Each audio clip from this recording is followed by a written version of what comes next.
Продирањето на атмосферските води во подрумските простории од семејната куќа на Бранко Петров се заканува да му предизвика посериозни штети и проблеми на објектот, и посиноќешните обилни врнежи при земните простории се наполнија со вода која доаѓа од порозниот асфалт. Од синоќа имам проблем.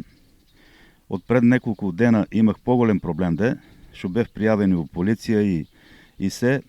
Значи не веруваат дека водата влегува во подрум. Сега има аргументи, значи тие аргументи ќе стоат, мислам дека подалеко, да видат дека водата доваѓа и дека оде.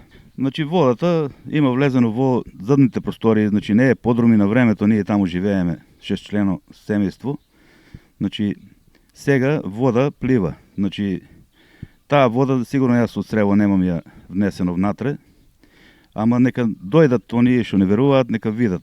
Петров смета дека треба да се поправат недостатоците, бидејќи стравува дека наесен или зимовска штетите можат да бидат поголеми и да го загрозат неговиот дом. Значи ги замолувам надзорните, надлежните, фирмата што има направено пато, да дојдат да си ја видат штетата и да го средат, тротоарот да го средат најпрво, ако го средат, ако не, ја го имам кажено своето. Надзор не има. Ја имам кажено ше првиот ден кога дојдеа пато да го прават. Значи, не може подпорен зид и од левата и од десната страна кај мене да дојде слив. Тај слив, ја мислам дека некој треба да сноси одговорност и да не се случува и на други места, значи на време да си ја гледат одговорноста некои што работат.